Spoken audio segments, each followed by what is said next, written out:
first time I looked at Forge World and I was like, oh, hey, cool, oh, holy, you guys did what? There's just way too much. You can't keep it all in your head at once. It was so beyond our production capability. We were just like, you know, that's crazy. We can't do that. I couldn't stop the artist who started creating it.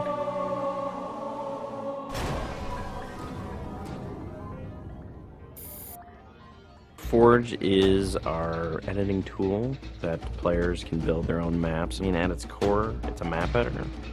We always had this vision right from the get-go, which is anyone can build anything. Giving the fans the tools, they can take it and run with it and make it their own.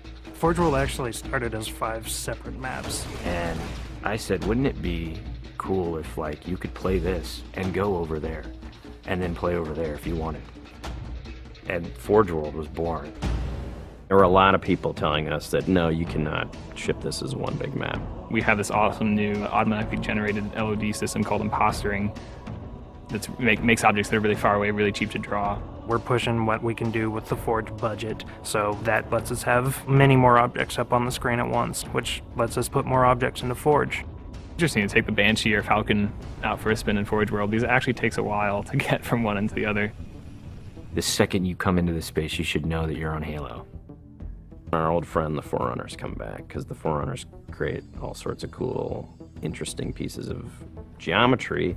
We wanted to give people a variety of locations that they could forge in a different way. So a gulch, an island, an interior, a very small outdoor pocket, and then the rock, which was kind of based off Ascension. Let's use a lot of interesting parts in it so that people can manipulate it or we can change it.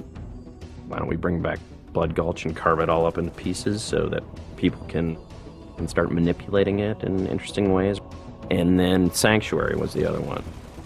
The Cage and Paradiso, that's just Chad and I playing with the map editor and actually building cool maps within Forge World. I mean, we were doing that exactly how the fans would do that.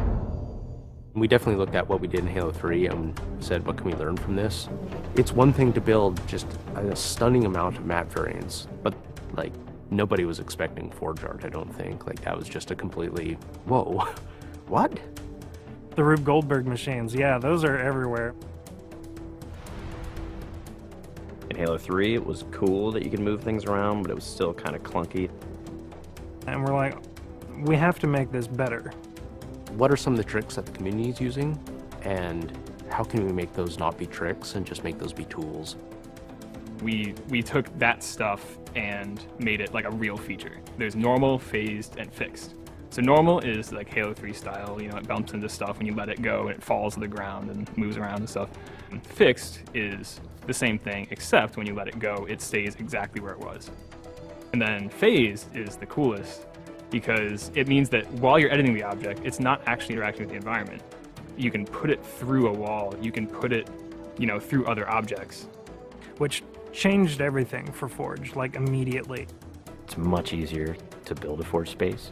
There's snaps and rotates and degrees and units that you can move things. You can be very precise. The camera controls, it's actually really good for object placement because like little touches on the stick don't translate into really sudden jumpy movements. And then we also have a fine editing mode. You click the stick in and then your camera starts moving very slowly. You're not spending like 3 hours trying to get one block to line up directly to 3 other blocks. You can select individual objects and say, get rid of all the objects of this type. So if you're trying to get rid of all the spawn points on a map because you want to go and replace all the spawn points, you can do that. You can do custom colors. You can take these Forge pieces and say, hey, that's blue. So the blue base can truly look like the blue base. Reach's expanded sandbox includes new things like, you know, jetpacks. And if people want to build some sort of 3D map and really make use of the jetpack, they can do that now. Custom game options and Forge go together like peanut butter and jelly. You're able to do things with game types that people might not even expect. My favorite example is King of the Hill, where the warthog is the hill. I'm super excited to see what people do with it when it goes out, because there's so much crazy stuff in there that's amazing. We are shipping maps on the disc that we made in Forge ourselves. So The tools are there. If you have the time and the talent, you can make it.